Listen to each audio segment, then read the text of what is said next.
Good morning. So today is May 3rd, 2019, and I am presently at the Mauritius Institute of Education where I teach, and I'm getting near to 4 months in Mauritius, and a lot has happened and a lot will happen. I'm at about 115 days here so far, 116. We're about to end the semester, which means that here I'll have about a 2-month break from teaching at the university, which coincides perfectly with me going to a teacher training that I'm going to be giving with some other English language fellows in Madagascar. We'll have approximately 400 teachers, so it's going to be a lot of moving parts and 7 simultaneous sessions going. But it's really exciting. It's a new opportunity. I've never been to Madagascar. I heard it's a very beautiful country. There are some issues with safety that I should be planned in terms of where I'm staying and know who's taking me. So that's a little bit of a slight concern or an idea. I became very involved with social emotional learning here in my work. And then working with teachers, I wanted to show this really nice ruler that I've created. It's in English and French on one side, and I created it with another teacher, and it's in Creole and Hindi on the other side. And the aim of the ruler is to get teachers to express their emotions more freely and to get students to do that as well.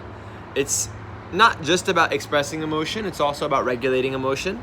But before we can regulate, we need to know what's happening inside of us to be able to choose what kinds of feelings we're going to entertain and which ones we're not going to allow to control our minds and hearts. And I think that it's been a really nice journey for me, because it's something that I personally am always trying to better understand, is how I can lead my life in a healthy emotional way. I like the concept of mental or emotional hygiene, and I'm hoping to impart that. I definitely share that in my conversation classes in the 3 different sites that I work at, and we've taught around 65 to 70 teachers about how to use this ruler in the classroom, and the next step will be to send it. So hopefully we're going to get a lot printed very soon. I'm working on that part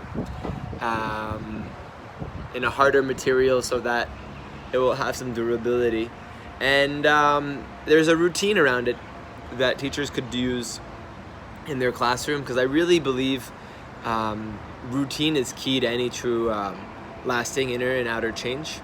I've actually reading this book presently about the power of routine, and it discusses how routines start with a cue, which is a trigger, and then there's the routine that you do, and then there's kind of the after reward. So the way I built what I'm doing for my classes is, the routine is you hold up the ruler and you ask them, how do you feel? They say what they feel. Now that's the beginning of the routine. The middle part is this kind of connection to each other and to ourselves through saying how we feel and why. So it's the next second level. And then afterwards, there's a mediation or kind of ability to regulate emotion, doing a movement activity and then a breathing activity. And it shouldn't be more than 5 minutes, really. And I think that it will give teachers a sense of seeing their students not only as students, but also as emotional beings, have emotional realities that impact their learning realities. And I think that it's something that people have already expressed that it would be quite a lot of interest for teachers here, because it's something that's not spoken about, but definitely is impacting students. And in particular, the extended learning teachers are those who are working with students who didn't pass certain exams. So they're in another stream or a different group of students that need more support. But what happens in Mauritius is that they're getting the support maybe around 14, 15 years old, but it may help to get them a little bit earlier in terms of knowing which kids need more support. So they're starting to do extended learning options or more teachers in the classroom for primary.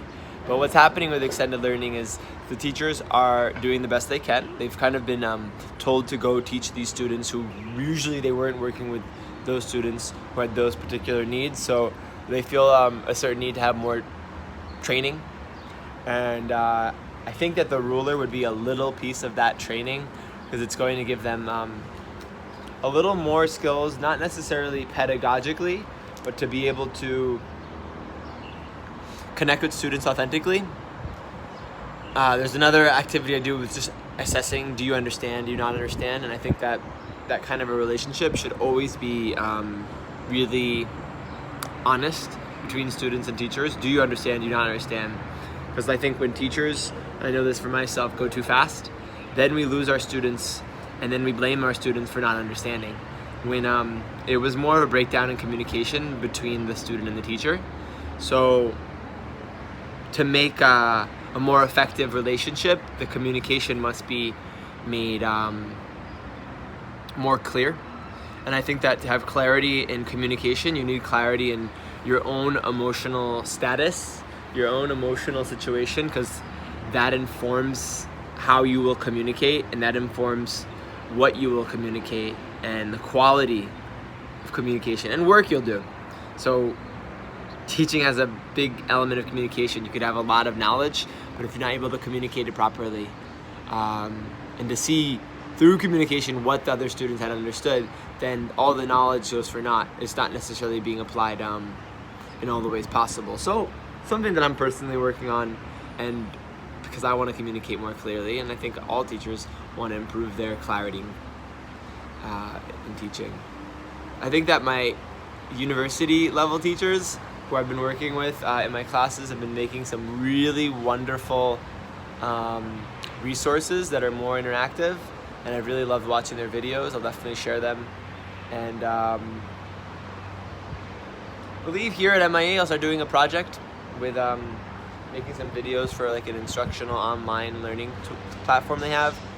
I still have not gone kite surfing. I've been here almost 4 months. I have the gear, and somehow it hasn't happened. So for May, I need to have that happen at least twice before I go. And I keep saying it, and I end up doing meditation retreats that I'm teaching or other events that slow me down. But I wouldn't say slow me down because I'm quite sped up person, but that definitely make me put my attention elsewhere. I don't think there's anything else. I think my most favorite activity this month was giving students different colored markers, and then with those different colored markers, every marker had a different emotion, and then they had to give a phrase in a group story using that emotion. And you couldn't see more than one line that came before.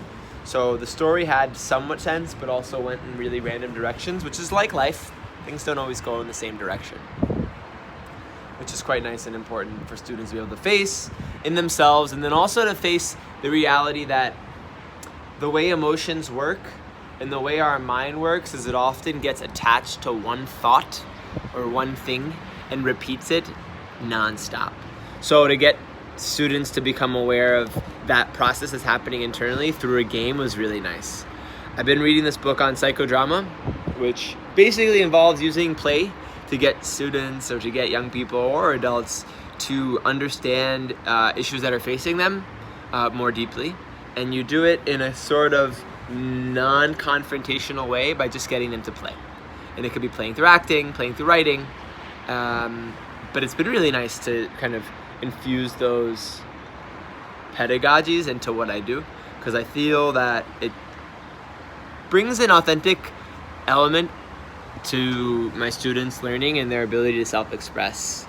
I really enjoyed watching some of the other English language fellow videos. There is a fellow named Tara Brandberg who makes these wonderful, Tara, makes these wonderful videos of teachers around the world, and they're teaching wonderful techniques, and every time I learn them, I try to apply them, and I find them very successful. So when I'm going to be going to my training in Madagascar, I'm going to do my best to apply those teachings to all the teachers I'll be working with. It's actually quite overwhelming in the sense that I have a lot of ideas, and I'll have about, I think it's an hour and 20 minutes, about 60 to 80 minutes to give my conference symposium presentation, and I want to give so many ideas, but I think that the reality of education in Madagascar is there's not a lot of resources there. Teachers usually have one textbook and they put everything written on a blackboard and students just copy it. So there's not a lot of resources, but I think that that forces one to be more creative with how they think around how they're going to teach. So I'll be going later in May, hopefully making it to Rodrigue, which is a neighboring island, to do some trainings there. and I really want to collaborate with teachers. I think that's what we were saying about Madagascar as well, is we don't want to just go like, oh, the American English Language Fellows, and just be it about us somehow giving information, but we want it to be more of a conversation between us and the teachers, and hopefully to have some co-teachers or some element of interaction instead of just a one-way communication stream, which is nice, but it doesn't necessarily fruit autonomy in the hearts and minds of those who participate. So I'm definitely going to imagine ways to maybe bring more papers or markers and have teachers be able to create resources they can straight use in their class when they go back next week or in the following weeks. I'm trying to see if there's anything else to say. Just I went to a great art of living retreat for kids. It was really interesting. Kids were learning about how to listen to their intuition. I've been swimming a lot more, which has been nice to take care of my body, and gym a little bit. I've been cooking a bit, but I also eat here in the university often. What do I eat mostly? Chicken. Yep. Can't think of much else. We have the elections coming up in October. So there was for May Day, for the 1st of May, there was Labor Day, and they had a lot of different political groups here in Mauritius doing their exhibitions. I went to a really nice poetry event, learning about different issues facing Mauritians.